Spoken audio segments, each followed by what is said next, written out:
जय राधा वल्लभ श्री हरिवंश।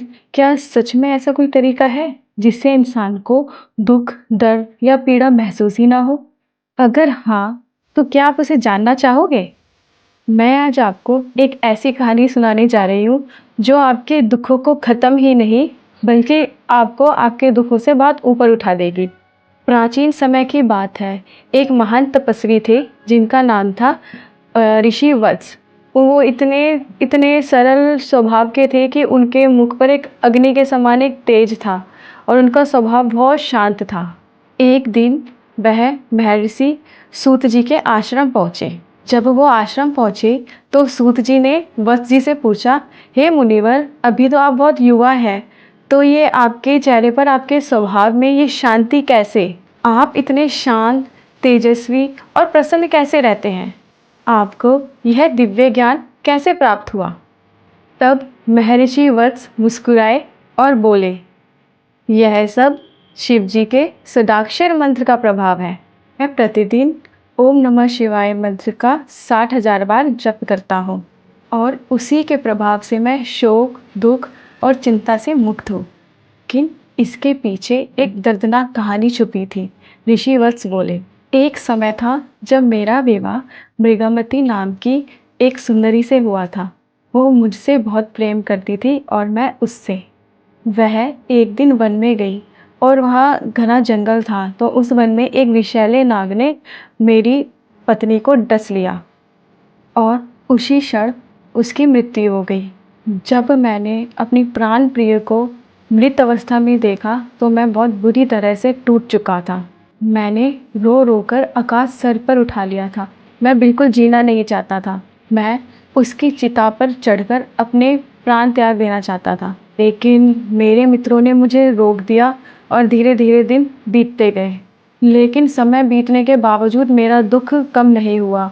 मैं जंगलों में भटकने लगा, रोता रहा, भटकता रहा, तड़पता रहा। तभी एक दिन वन में मुझे एक दिव्य ऋषि मिले।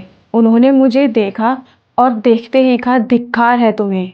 एक ऋषि होकर एक मृत शरीर के लिए तुम इतना कष्ट भोग रहे हो, इतना रो रहे हो। क्या तुम नहीं जानते यह लोक मृत्यु लोक है? यहाँ जो आया है उसे एक ना एक दिन जाना है। उनकी एक एक बात मेरे हृदय में उतर गई और मैंने उनसे प्रार्थना की, हे ऋषिवर, मुझे कोई ऐसा उपाय बताइए जिससे मैं जीवन भर किसी भी दुख का अनुभव ही ना करूं। तब उन गुरु ने मुझे ओम नमः शिवाय मंत्र की दीक्षा दी और कहा, इस मंत्र का जाप करो, तुम्हारा मन धीरे धीरे स्थिर हो जाएगा और जब मन स्थिर हो जाएगा तो कोई भी दुख तुम्हें छू नहीं पाएगा। वत्स मुनि ने उस दिन से उस मंत्र का जाप पूरी श्रद्धा से किया। वो दिन रात, सुबह शाम, सोते जागते, उठते बैठते ओम नमः शिवाय मंत्र का जाप करने लगे और मंत्र का निरंतर जाप करने से उनका रोता हुआ मन शांत हुआ और धीरे धीरे उनके मन में जो दुख का, एक शोक का माहौल फैला हुआ था, वो खुशी में, प्रसन्नता में बदल गया। उनका टूटा हुआ हृदय अब मजबूत बनने लगा। और एक दिन ऐसा आया जब उन्हें ये अनुभव हुआ कि जो ये दुख है ये बाहर की घटना है, अंदर की अवस्था नहीं है। और अब वो ही वत्स मुनि जो कभी अपनी धर्मपत्नी के मृत्यु के बाद शोक मना रहे थे, रो रहे थे, मरना चाहते थे, आज वह एक शांतिपूर्ण अपना जीवन व्यतीत कर रहे हैं।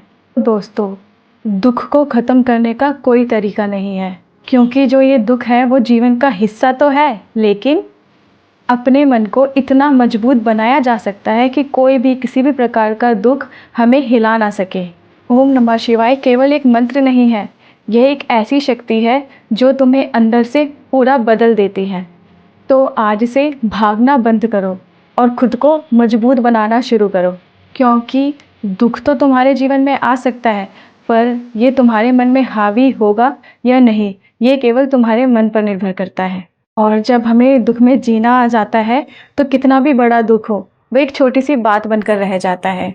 राधे राधे। अगर वीडियो अच्छी लगे तो कमेंट में राधे राधे जरूर लिखें, और अगर किसी के लाइफ में कोई दुख है तो वो मुझसे शेयर कर सकते हैं। राधे राधे।